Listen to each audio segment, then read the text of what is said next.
Season 2 की story season 1 से different है और कैरेक्टर्स भी स्टोरी के डिफरेंट है। अगर किसी ने सीज़न 1 नहीं देखा है तो लिंक डिस्क्रिप्शन में है। और इस स्टोरी में एक मास्टर और उनका मिस्टीरियस कैफ़े ही सेम है। तो चलो देखते हैं। तो स्टोरी की स्टार्टिंग में हमारी फीमेल लीड आयंग का उसके ऑफिस के लीडर से झगड़ा हो जाता है। एक्चुअली आयंग की कंपनी बंद होने पर आ गई थी और एक छोटे टाइम में उन्हें एक गेम प्रोजेक्ट मिला था बनाने के लिए। और इस गेम प्रोजेक्ट के चक्कर पे लीडर ने काफ़ी एम्प्लॉयज़ को भी निकाल दिया था। और अगर ये गेम प्रोजेक्ट टाइम पे पूरा नहीं हुआ तो उनकी कंपनी खतरे में आ सकती है। एंड आयंग इन सभी बातों से बहुत डिस्टर्ब थी और वो रेजिग्नेशन डालने का सोचती है। डिस्टर्ब माइंड से आयंग अपने घर आती है तो उसको अपना घर भी काफ़ी खाली खाली लगता है एंड वो काफ़ी ड्रिंक भी करती है। देन वो अपनी मॉम को बताने की कोशिश करती है कि वो नौकरी छोड़ना चाहती है। देन वो इंस्टाग्राम पर अपने फ्रेंड को स्क्रॉल करने लग जाती है। एंड साथ में आयन अपने लिए एक वेकेशन प्लान कर रही होती है। बट स्टिल जैसे ही वो अपनी फ्रेंड की पोस्ट देखती है कि वो अपने बॉयफ्रेंड के साथ है, वो उस पर कमेंट कर देती है कि जाने से पहले रेंट तो दे जाती। देन हमें मास्टर दिखाया जाता है अपने उसी मिस्टीरियस से कैफ़े में किसी और के साथ। अरे ये हमारी स्टोरी का मेन लीड है जंगी। तो मास्टर जंगी को केक बनाना सिखा रहे होते हैं बट उसके केक में कोई ना कोई कमी रही जा रही होती है। बट इतने में मास्टर को एक मेल आता है, यानी कि उन्हें पता लग जाता है कि नेक्स्ट गेस्ट उनकी आयंग होने वाली है। नेक्स्ट मॉर्निंग हमारी आयंग मस्त से उठती है और उसे एक गेस्ट हाउस की तरफ से मैसेज आया होता है। लेमन ट्री नाम के बंदे ने करा होता है उसे मैसेज कि वो आ जाए गेस्ट हाउस में, कि उसकी बुकिंग है और फ्री है कॉस्ट। अरे सिर्फ आने की ना कि रहने की। आयंग क्या करती है, अपना सारा सामान पैक करती है और अपने मॉम के पास जाने लग जाती है। बट इतने में उसकी मॉम को उसे कॉल आता है बिकॉज रात को उसने नशे में अपनी मॉम को भी वियर्ड से मैसेज कर दिए थे। इसलिए उसकी मॉम भी उसको यही बोलती है कि क्या बातें कर रही थी, तूने नौकरी छोड़नी है। इसीलिए आयंग अपने घर के बाहर से ही चली जाती है, मतलब अपनी मॉम के पास नहीं जाती है। वो बीच पे खड़ी होती है, वहाँ पर वो बेचारी बीच के नज़ारे ले रही थी। बट इतने में उसके लीडर का उसको कॉल आता है और वो भी उसे गुस्से में बोलता है कि तू कहाँ है, कि अभी के अभी ऑफिस है। एक्चुअली रात को आयंग ने अपने लीडर को भी टेक्स्ट कर दिया था नशे में और रेजिग्नेशन की बात भी कर दी थी, इसलिए लीडर उस पर भड़का हुआ था। बट आयंग बोलती कि मुझे नहीं पता, मैं छुट्टी पर हूँ और काम टाइम पे पूरा होने से मतलब है तो मैं कर दूंगी। एंड वो फ़ोन कट कर देती है और लीडर चिल्लाता रह जाता है। देन आयंग अपनी छुट्टी मनाने के लिए उसी गेस्ट हाउस जाने का सोचती है जिस लेमन ट्री ने उसे मैसेज करा था। बट इतने में एक बस उसके पास आके रुक जाती है एंड वो उस पर चढ़ जाती है। एंड वो किसी से वो एड्रेस पूछने वाली थी एक लड़के से, बट वो लड़का उसे देखकर मुंह फेर लेता है। इस लड़के की शक्ल भी याद रखना। बट यहाँ पर एकदम से मैजिक होता है और आयंग को उस गेस्ट हाउस का एड्रेस दिखने लग जाता है। एंड वो उस एड्रेस को फॉलो करते हुए उसी मिस्टीरियस कैफ़े तक पहुँच जाती है। एंड वहाँ जाकर वो काफ़ी हैरान होती है कि लोकेशन पर तो यहाँ पर गेस्ट हाउस दिखाया गया है बट आपका कैफ़े यहाँ पर कैसे। बट मास्टर उसके बात को ये कहकर काट देते हैं कि गेस्ट हाउस पे यहीं नज़दीक है, डोंट वरी। यहाँ आयंग 2 स्कूल यूनिफॉर्म गर्ल्स को देखती है। एक ने बेबी कट करवाया होता है और एक ने बेबी कट नहीं करवाया होता, जो आयंग को कॉम्प्लीमेंट देती है कि तुम बहुत सुंदर हो। और जिसका बेबी कट नहीं हुआ होता उसका एक लवर होता है जो कि सियोल में रहता है। एंड उसकी फ्रेंड से टीज कर रही होती है कि तेरे सियोल वाले क्रश ने, यानी कि दाजियोल ने तेरे को अभी तक कन्फेशन नहीं करा। देन जंगी आयंग को खाना और कॉफ़ी ऑफर करता है और उनमें एक छोटी सी कन्वर्सेशन होती है।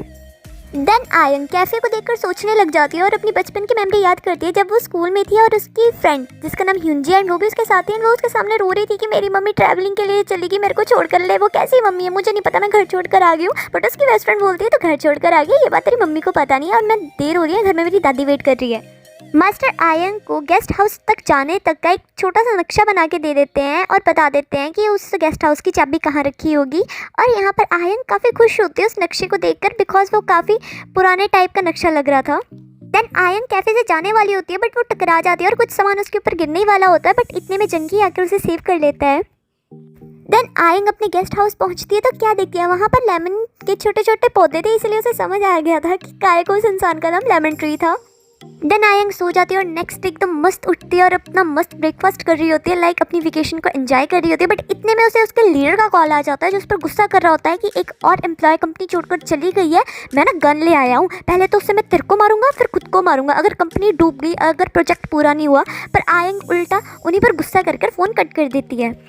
आफ्टर ब्रेकफास्ट आयंग अपने काम पर निकल जाती है। उन्हें मास्टर के नक्शे से काफ़ी इंस्पिरेशन मिली होती है, इसीलिए वो वहाँ की गलियों में घूम घूम कर अपने गेम के डिज़ाइन को तैयार करने लग जाती है। देन शाम को ऑब्वियसली वो उसी मिस्टीरियस कैफ़े में जाती है एंड वहाँ मास्टर दिखते हैं। वो उसको बोलती है कि डोंट वरी, मैंने आपके ना नक्शे को टोटली कॉपी नहीं करा है, मैंने अपने डिज़ाइंस भी इसमें डाले हैं। एंड सडनली आयंग मास्टर को अपने बारे में बताने लग जाते हैं कि मेरी मॉम और मेरी बेस्ट फ्रेंड दोनों की ना सेम जैसी आदतें हैं, दोनों ही अपनी रिस्पॉन्सिबिलिटी से भागती है और हमेशा ट्रैवलिंग के लिए निकल जाती हैं। बट उस टाइम मेरे को बुरा लगता था बट अब मुझे समझ आ रहा है। कहीं शायद मैं उनसे जेलस होती थी, लाइक मुझे भी ट्रैवलिंग करनी है, लाइक एक दिन मैं भी ट्रैवलर बनूंगी क्यों। एंड मास्टर उसकी बात सुनकर बोलता है शायद वो एक दिन कभी नहीं आता। देन हमें आयंग और उसकी बेस्ट फ्रेंड का सीन दिखाया जाता है। आयंग अपनी बेस्ट फ्रेंड ह्यूनजिन से लड़ रही थी बिकॉज उसने 3 मंथ का रेंट नहीं दिया था और वो इस बार अपने बॉयफ्रेंड के साथ घूमने जा रही थी। इसीलिए आयंग अपनी बेस्ट फ्रेंड ह्यूनजिन को बोलती है या फिर रेंट दे या फिर यहाँ से चली जाए। एंड उसकी फ्रेंड ह्यूनजी को भी मतलब नौकरी मिली नहीं थी एंड इस टाइम वो अपने बॉयफ्रेंड के साथ जा रही थी, इसलिए वो भी बोलते हैं ठीक है मैं चली जाऊँगी, अभी मेरे को अपने बॉयफ्रेंड के साथ घूम के आने दे। आयंग जैसे कैफ़े में रेगुलर एक कस्टमर हो गई थी, इसीलिए आयंग और जंगी भी एक दूसरे से इंट्रोडक्शन कर लेते हैं अपना। एंड एक दिन आयंग अपने गेस्ट रूम में सोई थी बट एकदम से वो काफ़ी डर जाती है, घबरा जाती है बिकॉज वहाँ कोई आया होता है और ये और कोई नहीं उसकी बेस्ट फ्रेंड ह्यूनजी नहीं होती है, जिसे कि आयंग की पोस्ट के थ्रू पता चला था कि वो इस टाइम कहाँ पर है। देन बातों में ह्यूनजिन आयंग को अपनी लाइफ के बारे में कुछ सीरियस बताने वाली होती है बट एकदम से दोनों फ्रेंड्स में फिर वही छोटी मोटी नोकझोंक हो जाती है प्यार वाली। देन आयंग अपने गेम प्रोजेक्ट के लिए आइडियाज़ लेने के लिए फिर बाहर निकल जाती है। देन जब आयंग वापस आ रही होती है तो वो क्या देखती है कि किसी ने अपना सामान बाहर फेंक दिया है और ह्यूनजिन उनमें से लव पोइट्री वाली बुक उठा रही है। एक्चुअली ह्यूनजिन को ऐसी बुक्स में काफ़ी इंटरेस्ट था और ये बुक काफ़ी पुरानी थी, इसलिए देन ह्यूनजिन क्या करती है आयंग के मॉम के रेस्टोरेंट में जाती है, वहाँ से खाना ले आती है। उसकी मॉम भी उसे फ्री में खाना दे देती है कि चल मेरी बेटी की फ्रेंड है। एंड आयंग भी दूर से खड़ी होकर ये सब देख रही थी एंड अपनी मॉम के सामने नहीं जाती बिकॉज अपनी मॉम के लिए तो वो वहाँ पर जॉब कर रही है ना।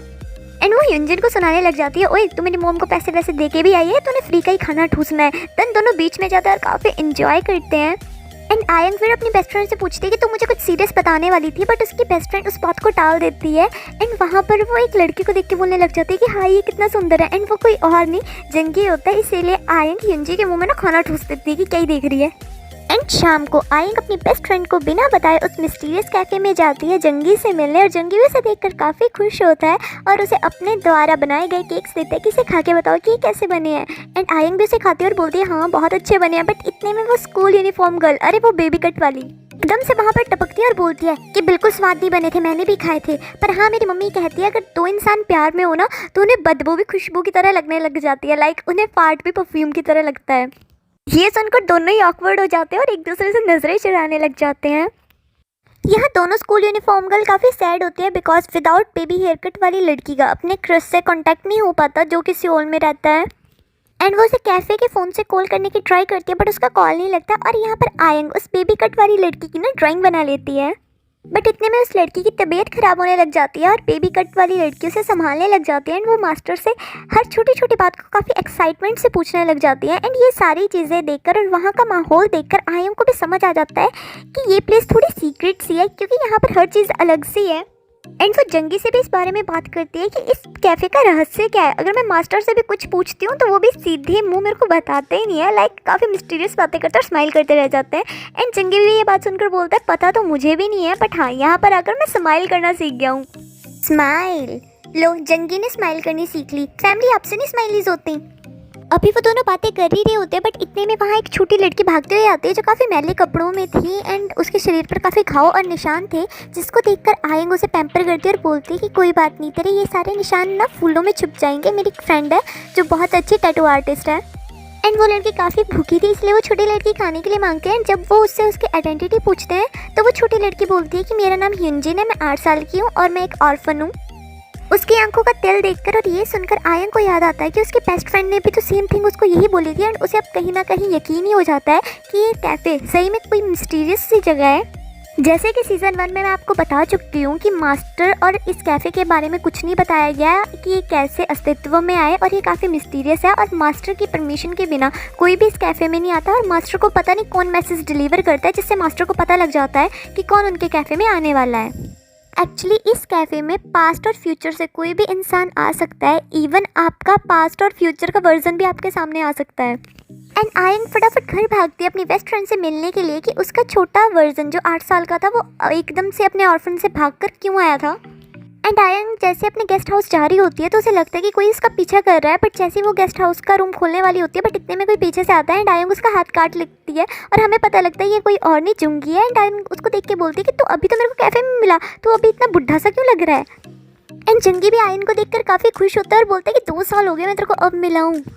फिर एकदम से अपने वर्ड्स को संभालता हुआ बोलता है कि नहीं, ऐसा लगा कि जैसे 2 साल हो गए मैं तेरे को अब मिला। और हमें पता लगता है इस गेस्ट हाउस का ऑनर जंगी है और लेमन ट्री यही है। यहाँ जंगी आयंग को देखकर काफ़ी खुश हो गया बिकॉज वो आयंग से 2 साल पहले ही मिल चुका था कैफ़े में, बट आयंग फर्स्ट टाइम मिल रही थी जंगी को। यहाँ आयंग उस छोटे बच्चे की बातें नहीं भूल पा रही होती एंड वो ह्यूनजिन का जब हाथ देखती है और उस पर टैटू देखती है तो उसे समझ आ जाता है कि वो छोटे लड़की और कोई नहीं ह्यूनजिन ही थी। एंड वो काफ़ी इमोशनल हो जाती है कि उसके फ्रेंड ने पता नहीं कैसे कैसे दिन देखे होंगे, बट वो स्टिल उसे कुछ नहीं बताती और अकेले में रोने लग जाती है। आयंग को जैसे कि समझ आ गया था कि कैफ़े कोई रहस्यमय जगह है, इसीलिए वो डायरेक्टली जंगी से पूछ लेती है कि यार कैफ़े किस टाइप की जगह है, और वो उसका एड्रेस भी पूछती है, पर जंगी भी उसे बताता है। देन यहाँ पर ह्यूनजिन समझने लग जाती है कि जंगी और आयंग के बीच कुछ ना कुछ खिचड़ी पक रही है। देन आयंग अपनी बेस्ट फ्रेंड ह्यूनजी को लेकर उसी कैफ़े में जाने लग जाती है, पर जैसे कि आपको पता है कि कैफ़े में कोई अपनी मर्ज़ी से नहीं आता, जस्ट मास्टर की मर्ज़ी से आता है। पर वो कैफ़े को ढूंढ नहीं पाती और उनका एक बचपन का सीन भी दिखाया जाता है जहाँ पर वो दोनों कैफ़े को ढूंढ रही होती है बट उनको नहीं मिलता। यहाँ 2 यूनिफॉर्म गर्ल्स भी जाने का फैसला कर देती है और वो भी अपने क्रश का वेट बंद कर उसके लिए कुछ वहाँ लिखकर छोड़ जाती है। आयंग को जैसे आज कैफ़े मिल नहीं पाया था तो जुंगी जस्ट उसकी वेट करता रह जाता है और मास्टर को भी ये बात समझ आ जाती है और मास्टर जुंगी को एक गिफ्ट में कैसेट देता है जिसको जुंगी प्ले करता है। तो ये उसके पेरेंट्स की रिकॉर्डिंग होती है जो उसे बर्थडे विश कर रहे होते हैं जबकि जुंगी छोटा था तब की। उसके पेरेंट्स छोटे जंगी को बोल रहे होते हैं कि तू इन फ्यूचर खुश रहे, और ये सुनकर जंगी यहाँ पर काफ़ी इमोशनल हो जाता है और हमें जंगी की स्टोरी बताई जाती है।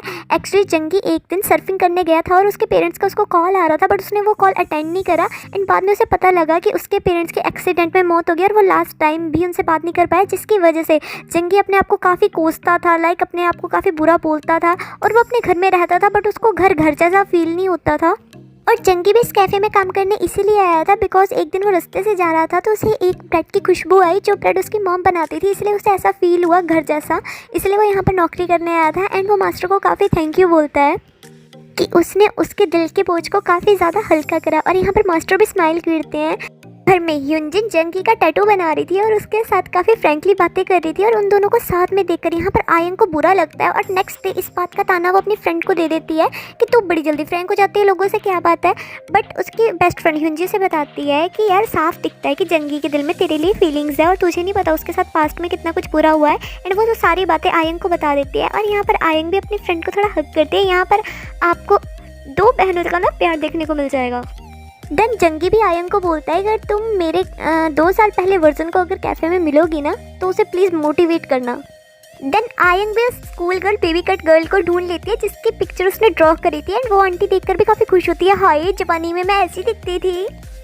और आयंग ने वहाँ रहकर अपनी गेम डिज़ाइन कर ली थी एंड इस डिज़ाइन को वो मीटिंग में शो करती है तो सभी उससे काफ़ी इम्प्रेस होता है, इवन उसका लीडर भी काफ़ी इम्प्रेस होता है, उसकी कंपनी बच जाती है। एंड यहाँ जंगी भी अपने पास्ट से उभर गया था और स्माइल करने लग गया था और ह्यूनजिन भी यहाँ पर प्रोफेशनल टैटू आर्टिस्ट बन गई थी एंड वो भी अपने प्रोफेशन से काफ़ी खुश थी। और यहाँ पर आयंग हमेशा उस कैफ़े की खोज में निकलती थी कि कभी ना कभी तो उसे वो दिख जाएगा और एक दिन आयंग को उस कैफ़े का रास्ता दिख ही जाता है, उसी मिस्टीरियस कैफ़े का। एंड आयंग मास्टर के साथ बैठी होती है बट इतने में कैफ़े में कोई लड़का एकदम भागते हुए आता है एंड वो नोटिस बोर्ड पर उस मेमो को देखता है जो उन 2 स्कूल गर्ल्स ने लगाया हुआ था और बहुत ज़्यादा सैड होता है। और मास्टर आयंग के फ़ोन में बने सिंबल को देखकर बोलते हैं कि Erichthonius of Auriga is the star. Actually ज़्यादा तो मुझे भी पता नहीं चला बट ग्रीक माइथोलॉजी के according Erichthonius of Auriga यानी कि वो राजा थे अथेंस के और वो ओरिगा प्रजाति से थे और उनका जन्म पृथ्वी से हुआ था और उनका पालन पोषण भगवान ने करा था। बट इस टाइम मास्टर ने उनको एक स्टार बताया है और साथ में कहा और वो स्टार कम्युनिकेशन का एक जरिया है श्रापित भगवान और इंसानों के बीच। बट ये बातें सुनकर आयंग काफ़ी शॉक हो जाती है और मास्टर से पूछती है कि आपकी रियल आइडेंटिटी क्या है और मास्टर जस्ट स्माइल करते हैं, बैंक। ओह माय गॉड, एक तो ये ड्रामा इतना कंफ्यूजिंग है ना कि इसको एक्सप्लेन करते टाइम कितनी बार तो मैं इसकी स्टोरी भूल गई और ऊपर से ये मास्टर की आइडेंटिटी को इतनी जलेबी की तरह तल के सीधा ज़रूरी दिखाना था। और ये मास्टर के लास्ट के डायलॉग ना मेरे पल्ले पड़ा नहीं, पर अगर किसी और को पता है तो प्लीज़ कमेंट्स में बताना ताकि मेरे को भी क्लियर हो। बट फैमिली, अगर आपको इसका 3rd सीज़न का एक्सप्लेनेशन चाहिए तो स्माइलिस करो, जितनी ज़्यादा स्माइलिस उतनी जल्दी next season. Okay, bye bye.